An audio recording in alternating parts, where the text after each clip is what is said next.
Assalamualaikum warahmatullahi wabarakatuh. Kembali lagi di channel aku Royhana AM. Sebelumnya perkenalan dulu ya. Nama saya Royhana Ayu Musfiroh dengan nomor induk mahasiswa 201101010005. Di video kali ini saya akan tetap membahas seputar tentang pendidikan, terutama pembahasan tentang pendidik ya teman-teman. Jadi saya akan membahas peranan-peranan pendidik dalam dunia pendidikan. Simak terus videonya sampai akhir ya. See you. Oke teman-teman semua, sesuai penjelasan aku di video awal tadi, aku akan membahas tentang peranan pendidik di dalam dunia pendidikan. Nah, untuk poin diskusinya ada 5 poin nih teman-teman. Jadi aku akan bahas ke-5 poin ini di dalam videoku. Poin pertama yaitu tentang pengertian guru dalam pendidikan Islam. Yang kedua, peranan sosial guru dalam pendidikan Islam. Dan yang ketiga, peranan guru pada lembaga pendidikan Islam. Keempat, peranan guru dalam masyarakat. Dan yang terakhir, peranan guru dalam bentuk profesi. Nah, kita lanjut ya guys. Oke, jangan lupa kalau menurut kalian itu penting, kalian bisa catat ya sebagai tambah-tambah ilmu dan wawasan baru untuk kalian semua. Oke, yang pertama yaitu tentang pengertian pendidik dulu ya guys. Makna etimologi seorang pendidik, sedangkan dalam KBBI pendidik itu disebut sebagai orang yang pekerjaannya adalah mengajar. Kemudian berdasarkan jenisnya, pendidik ini dibagi menjadi dua. Yang pertama menurut kata benda dan yang kedua kata sifat. Dalam kata benda, pendidik itu bisa disebut sebagai teacher atau knowledge. Sedangkan dalam kata sifat, pendidik itu bisa dikatakan sebagai heavy atau weak. Artinya, guru itu dapat dimaknai dengan seseorang yang berpengetahuan dengan sifatnya yang berat dan padat. Dengan beratnya pengetahuan itu, guru mampu diuji kualitasnya saat di lapangan dengan kearifan dan keseimbangan spiritualnya. Nah, pendidik ini juga diartikan dalam bahasa Sanskrit dan juga bahasa Sanskerta nih guys. Dalam bahasa Sanskrit sendiri, guru itu terdiri dari dua suku kata, yaitu gri dan juga gur. Gri itu sendiri artinya memuji atau praise, dan gur sendiri artinya mengangkat atau to rise. Yang dalam bahasa Sanskerta, guru itu juga terdiri dari dua suku kata loh. Yang pertama gu dan yang kedua ru. Gu sendiri dalam bahasa Sanskerta diartikan sebagai gelap atau suram, darkness, dan ru sendiri diartikan sebagai terang atau bercahaya, yaitu light. Nah, maksudnya di sini guru memiliki makna yang berlawanan, yaitu gelap versus terang. Sangat menarik bukan? Nah, maksudnya dapat dikatakan bahwa seorang pendidik itu awalnya masih belum memiliki arah atau orientasi yang jelas. Setelah menjalani pendidikan, ia akan berubah menjadi ru atau terang yang sudah disinari oleh pengetahuan sebagai hasil dari proses pendidikan yang telah ia tempuh. Pengertian saya di situ dapat diperkecil lagi maknanya, yaitu sebagai sebuah proses perjalanan atau transformasi seorang calon pendidik atau pendidik dari kata gu, yaitu gelap, menuju ru atau terang. Artinya ia sudah menjadi seorang pendidik yang telah disinari oleh pengetahuan dan memusnahkan kegelapan. Sedangkan makna terminologi dari pendidik sendiri, secara umum pendidik itu diartikan sebagai tenaga profesional yang ditugaskan untuk mendidik, mengajar, membimbing, melatih, mengarahkan, dan tanggung jawab dalam menumbuh kembangkan minat, bakat, akhlak, keterampilan, dan pengetahuan peserta yang dididiknya. Dalam perspektif Islam, pendidik sendiri diartikan sebagai orang-orang yang bertanggung jawab terhadap pertumbuhan dan perkembangan peserta didiknya dengan melakukan pengembangan dan pelatihan serta merealisasikan seluruh potensi yang dimilikinya dalam proses pembelajaran sesuai ajaran agama. Yang kedua yaitu pembahasan tentang peranan sosial guru. Nah, sebelum menuju peranannya, kalian harus tahu dulu apa sih kompetensi sosial itu. Kompetensi sosial sendiri adalah sebagai kecerdasan dalam lingkungan sosial. Maksudnya, kemampuan seseorang dalam memahami dan beradaptasi saat berinteraksi dengan orang lain. Nah, itu pengertian menurut Gardner ya guys. Maksudnya, kompetensi sosial ini sangat kuat kaitannya dengan hal-hal yang menyangkut dengan fungsi kita sebagai makhluk sosial. Artinya kita sebagai manusia tidak akan pernah luput untuk bisa hidup saling bergandengan dengan manusia yang lainnya.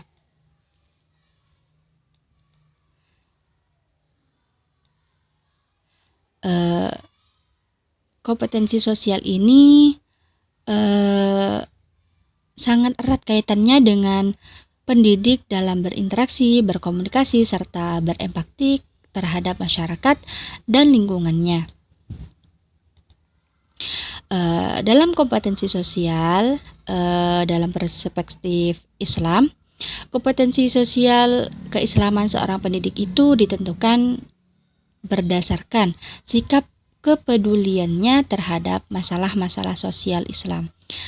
Masalah-masalah sosial Islam ini terdiri dari sikap gotong royong, tolong-menolong, toleransi, dan sebagainya. Masalah-masalah sosial tersebut merupakan sikap yang harus dimiliki pendidik dalam proses pendidikan, sehingga dapat diharapkan kompetensi sosialnya sesuai dengan konsep agama yang dapat dijalaninya dengan baik. Nah, terdapat 3 kompetensi sosial yang harus dimiliki oleh pendidik dalam Islam. Yang pertama yaitu bagaimana cara pendidik tersebut berkomunikasi dan bergaul, serta beresensial yang efektif dengan peserta didik sesuai dengan ajaran agama. Yang kedua, kompetensi dari berkomunikasi, bergaul, dan beresensial yang efektif juga dengan sesama pendidik sesuai dengan ajaran Islam. Dan yang ketiga, kompetensi dalam berkomunikasi, bergaul, dan beresensial yang efektif dengan orang tua atau wali dari peserta didik dan juga masyarakat sesuai dengan ajaran Islam.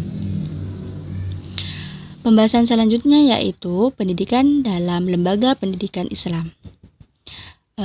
Dalam lembaga pendidikan Islam ini, pendidik bertujuan untuk mewujudkan kepribadian dari peserta didik menuju insan kamil yang selalu bertakarrub pada Allah Subhanahu wa Ta'ala. Nah, jadi Al-Ghazali mengatakan bahwa tugas utama seorang pendidik adalah penyempurnaan dalam membersihkan dan mensucikan hati manusia untuk selalu berusaha mendekatkan diri kepada Allah Subhanahu wa Ta'ala. Hal tersebut selaras dengan tujuan pendidikan Islam, yaitu upaya mendekatkan diri kepada Allah Subhanahu wa Ta'ala. Nah, jadi jika pendidik saja belum mampu membawa diri dan peserta didiknya untuk membiasakan diri dalam melaksanakan ibadah kepada Allah, maka ia dikatakan gagal dalam menjalankan tugas dan fungsinya sebagai seorang guru. Meskipun ia baik di bidangnya dan merupakan siswa yang berprestasi di bidang akademik, hal itu membuktikan bahwa adanya hubungan antara ilmu dan amal soleh dari seseorang. Selanjutnya yaitu ada 3 fungsi dan tugas pendidik dalam lembaga pendidikan. Yang pertama yaitu sebagai pengajar atau agent of planning program learning. Artinya, pendidik merupakan orang yang bertugas merencanakan program pembelajaran. Yang kedua yaitu sebagai pendidik atau agent of truth indicator. Artinya pendidik merupakan penunjuk arah menuju kepribadian yang baik, tentunya sesuai ketentuan yang berlaku dalam agama. Yang ketiga yaitu sebagai pemimpin atau agent of leader. Artinya bahwa pendidik merupakan pemimpin serta pengendali terhadap berbagai persoalan yang menyangkut program pendidikan yang dilakukan. Pendidik di sini merupakan subjek penting dalam pengelolaan pembelajaran, penyedia fasilitas dalam pembelajaran, sekaligus perencana dalam pembelajaran. Nah, oleh karena itu, penulis menyimpulkan 3 fungsi dan tugas pendidik dalam lembaga pendidikan. Secara sederhana, pendidik dapat diartikan sebagai orang yang memberikan dan memindahkan ilmu pengetahuan kepada anak yang dididik. Karena itulah kewibawaan dan keberadaannya bertambah seiring dibutuhkan jasa dan tenaganya di lingkungan masyarakat. Sehingga seorang guru harus mampu menjaga wibawa dan kepribadiannya secara konsisten sebagai apresiasi atas kepercayaan masyarakat yang telah diberikan kepadanya.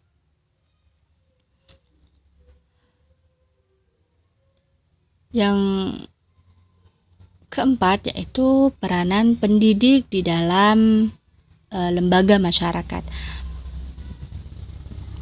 Nah, terdapat kalimat yang mengatakan bahwa guru itu merupakan bagian dari masyarakat sehingga ia bisa disebut sebagai tokoh milik masyarakat. Nah, maksudnya tingkah laku yang dilakukan guru ini menjadi penting saat berada di sekolah dan di masyarakat, sebab guru menjadi panutan masyarakat. Tindakan guru, entah itu baik ataupun tidak baik, akan dilihat dan dicontoh oleh masyarakat yang melihatnya, begitu pula sebaliknya. Sehingga guru harus berhati-hati dan lebih detail dalam bertindak atau mengambil keputusan di lembaga masyarakat. Guru diharapkan mampu memberikan contoh baik terhadap lingkungannya, sehingga guru harus memiliki jiwa sosial yang tinggi, ramah dan suka menolong, menghargai dan toleransi, bukan cenderung bersikap sebaliknya, yaitu menjadi guru yang tertutup dan tidak peduli dengan lingkungan sekitarnya. Berdasarkan penjelasan tersebut, saya merangkum menjadi 7 peran pendidik di masyarakat.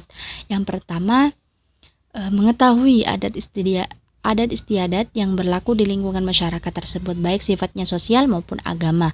Yang kedua, memiliki pengetahuan tentang budaya dan tradisi dari masyarakat setempat. Ketiga, memiliki pengetahuan tentang definisi demokrasi menurut masyarakat setempat. Keempat, memiliki pengetahuan tentang definisi estetika menurut warga setempat. Dan yang kelima, memiliki apresiasi dan kesadaran sosial untuk tetap menjalin hubungan yang baik dengan masyarakat. Keenam, memiliki sikap yang baik terhadap pengetahuan dan pekerjaan yang dilakukan. Dan yang terakhir, setia terhadap harkat dan martabat manusia. Nah, kompetensi sosial ini sangat diperlukan dan harus dimiliki oleh seorang guru karena ketika proses pendidikan sudah dijalankan akan ada feedback atau dampak yang bukan hanya mampu dirasakan oleh para peserta didik tetapi juga dapat dirasakan oleh masyarakat setempat yang menerima dan memakai jasanya untuk mendidik anaknya. Peran di masyarakat juga termasuk karena tuntutan dari masyarakat itu sendiri, sebab ada pandangan khusus dari masyarakat untuk pendidik yang menyatakan bahwa guru itu perlu menjalankan perannya di lingkungan masyarakat sebagai pengabdiannya dalam mendidik. Nah, sehingga seorang guru akan selalu diperhatikan setiap gerik-geriknya. Artinya, guru menjadi pusat perhatian pada lingkungan masyarakat itu sendiri. Pembahasan yang selanjutnya yaitu pendidik sebagai profesi. Nah, profesi sendiri memiliki arti sebagai suatu bidang pekerjaan yang menjadikan keahlian seseorang menjadi landasan dalam pekerjaannya. Nah, maksudnya profesi itu pekerjaan yang menuntut seseorang untuk memiliki kemampuan pengetahuan yang diperoleh dari proses kegiatan belajar dan pelatihan yang memiliki tujuan untuk menguasai dan mengajarkan keterampilan dan keahliannya kepada orang lain. Ada 5 jenis keprofesian. Yang pertama yaitu diakui profesinya oleh agama, negara, dan masyarakat setempat. Kedua, memiliki hak atas ilmu pengetahuan. Yang ketiga, persiapan dan kesiapan yang dilakukan secara sadar. Keempat, memiliki kompetensi yang sesuai dengan ketentuan berlaku. Dan yang kelima, adanya organisasi profesi. Untuk menjadi seseorang pendidik yang profesional, ada 5 persyaratannya nih teman-teman. Yang pertama, minim kualifikasi pendidikannya tingkat diploma atau sarjana. Yang kedua, memiliki kompetensi sosial yang tinggi. Yang ketiga, memiliki sikap inklusif.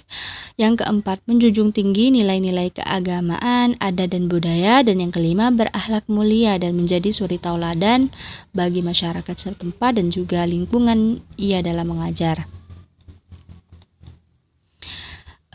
Sehingga penulis merangkum menjadi 4 peranan pendidik sebagai profesi. Yang pertama, membantu mengembangkan potensi intelektual, kepribadian, dan spiritual peserta didik. Yang kedua, mentransferkan ilmu dengan metode dan pendekatan yang efektif. Yang ketiga, menanamkan nilai-nilai positif dalam membangun watak dan kepribadiannya. Yang keempat, menumbuhkan sikap sosial yang tinggi sesuai agama dan peraturan negara. Nah, oke teman-teman semua, itu semua penjelasan tentang peranan-peranan pendidik di dalam pendidikan. Jika kalian ingin bertanya, bisa tulis di kolom komentar ya guys. Semoga bermanfaat. Thank you. Assalamualaikum warahmatullahi wabarakatuh.